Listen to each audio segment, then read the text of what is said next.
हमारे संविधान को दबा दबा के और मतलब हर तरीके से संविधान के जरिए से ही पहुंचे हैं वहां तक, और फिर भी जो है मतलब अपनी मनुस्मृति लागू कर देना चाहते। तो ये कहानी है कि वो खुद ही मनुस्मृति लिखते हैं और खुद ही जलाते हैं। जब वो खुद ही लिखते हैं और खुद ही जलाते हैं, ज्योतिबा फूले और फातिमा शेख हमेशा साथ चलकर मतलब उन्होंने एक मेहनत का एक रास्ता दिखाया पढ़ाई का, जब हमारे देश में पढ़ाई का कोई मतलब नहीं था।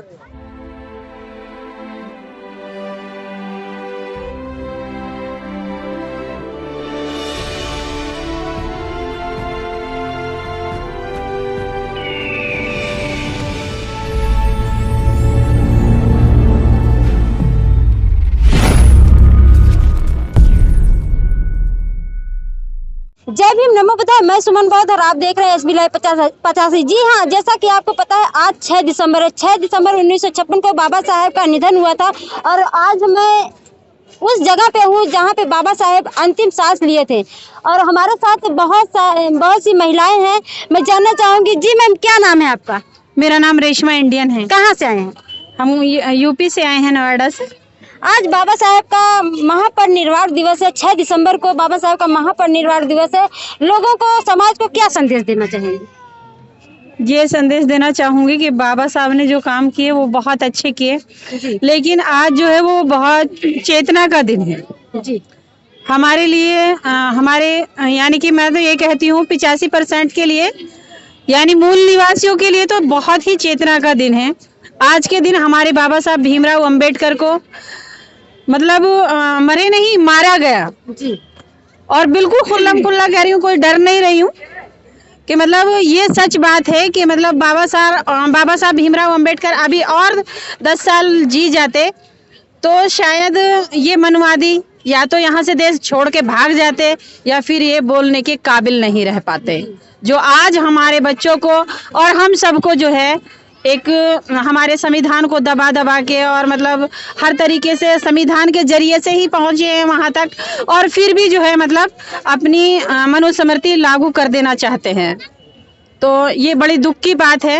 हालांकि आज बड़ी मतलब हम बहुमत से यहाँ पर आए हुए हैं, लेडीज जेंट्स सभी लोग, और ये अपना एक दुख के साथ मतलब वो कर रहे हैं, क्योंकि एक आज भी जो है हमारे बाबा साहब की जो खुशियां थी पूरी होने वाली थी वो पूरी नहीं हो पा रही हैं।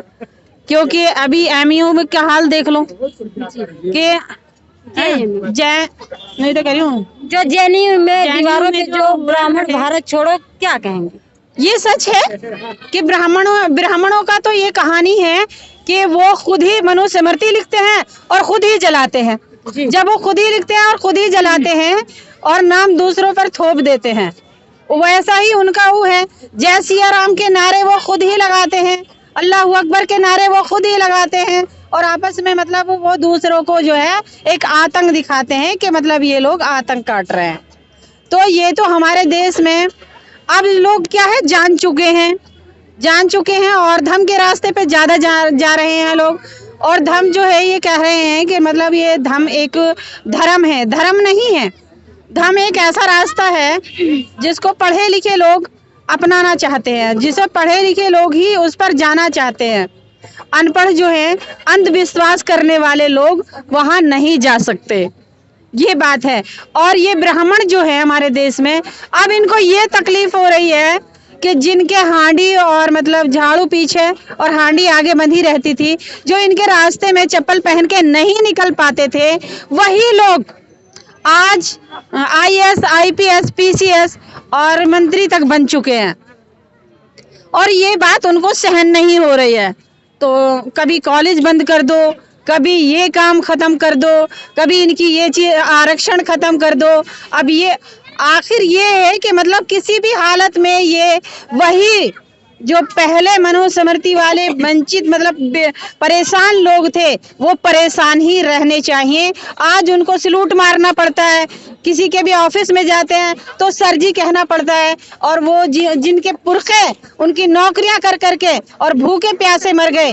तो मतलब अभी हमारे कुछ लोगों को, अभी कुछ लोग जागे हैं, और जब पूरी तरह से जाग जाएंगे तो ब्राह्मणों को देश छोड़कर भागना ही पड़ेगा या खामोश होना पड़ेगा। क्या लगता है कि छोड़ के चले जाएंगे? नहीं जाएंगे तो खामोश रहेंगे। जितना उनका हिस्सा है अपनी हिस्सेदारी लेकर खामोश रहेंगे, खामोश रहना पड़ेगा उनको, क्योंकि आज जो है ना शिक्षा में, सुरक्षा में, हर तरीके से जो है ना बहुमत से आ चुके हैं। आप 85% और मूल निवासी लोग जो हैं तो वो बहुमत से जो है ना मतलब उसमें आ चुके हैं, और कोई किसी से डरने वाला नहीं है। अब कोई किसी से डरने वाला नहीं है। तो भारत छोड़ के कहाँ जाएंगे? अब भारत छोड़ के अपने देश में जाएंगे, जिस देश के उनके डीएनए है। जी। उनका डीएनए जो है 21 मई 2001 को, 21 मई 2001 को टाइम्स ऑफ इंडिया उसमें लिखा हुआ है और लिख दिया गया था। और कितने, ऐसा नहीं एक दो आदमी ने उनका डीएनए टेस्ट किया था, डीएनए बहुत सारे लोगों ने टेस्ट करके तब बताया गया ये ब्राह्मण यहाँ के नहीं है। अस्कोमोजी नामक शहर है रूस में, ये वहां के लोगों से इनका डीएनए मैच हुआ। फिर हमारे भारत के लोगों से क्यों नहीं हुआ, क्यों नहीं हुआ बताइए। और अगर हमारे देश में ये नौकरी करने के लिए आए या फिर जिस काम से भी आए, मतलब अगर आए तो फिर अपने बिजनेस करते, नौकरी करते हमारे देश के ऊपर, जैसे मुगले और मतलब गोरे आए वैसे ही ये भी जालिम, ये तो एक ऐसे नाग बनकर बैठ गए, इतने जहरीले नाग घास में छुप गए कि मतलब डसते चले जाएंगे और किसी को बसने नहीं देंगे, जीने नहीं देंगे। और अंदर अंदर इतना जहर घोल दिया ताकि मतलब हिंदू, मुस्लिम, सिख, ईसाई, आज तो हर आदमी जान चुका है इस हकीकत को। ना तो कभी वो लोग, ना कभी हिंदू मुस्लिम गलत थे, ना गलत हैं और ना ही गलत होंगे, क्योंकि ज्योतिबा फूले और फातिमा शेख हमेशा साथ चलकर मतलब उन्होंने एक मेहनत का एक रास्ता दिखाया पढ़ाई का, जब हमारे देश में पढ़ाई का कोई मतलब नहीं था। मनुस्मृति, एक बाबा साहेब मनुस्मृति जब ब्राह्मण जब मनुस्मृति लिखे थे, मनुस्मृति जला भी दिए बाबा साहेब, मनुस्मृति जलाए, लेकिन उसके बावजूद भी मनुस्मृति फिर लागू करने की बात है। मनुस्मृति तो उनके खोपरे में है, मनुस्मृति तो उनके दिमाग में है। वो तो जो कहते हैं ना वो जो कहते हैं वो गंदे लोगों को कहते हैं, और गंदे वो खुद हैं जिनकी मानसिकता गलत होती है, वो गंदे होते हैं, वो गलत होते हैं। जिनकी मानसिकता गलत होती है, जिनके मतलब अंदर से जिनका मतलब मन साफ नहीं होता, उनका माइंड साफ नहीं होता, उनका दिल साफ नहीं होता, जो अपने इच्छाओं के लिए, यानी कि अपने अच्छे वो काम करने के लिए, यानी मुझे फायदा हो जाए और आपको नुकसान हो जाए, तो फिर मेरा इंसानियत मेरे अंदर रह कहाँ गई, क्योंकि मैं तो अपनी अच्छाइयों के लिए काम कर रही हूँ, इंसानियत के लिए थोड़ा ही। हमें इंसानियत के लिए काम करना है। तो भारत में अगर रहेंगे ब्राह्मण तो उनको इंसान बनना होगा, वरना वो चीते बटेरे और मतलब शेर चीते बटेरे यहाँ लाकर दिखाए तो हमें न डराए, हम नहीं डरेंगे। सवाल है, बाबा साहब संविधान लिखे, उस संविधान में हिंदू कोड फिट है, हिंदू कोड फिट थोड़ा सा फ्रेम ले, थोड़ा सा फ्रेम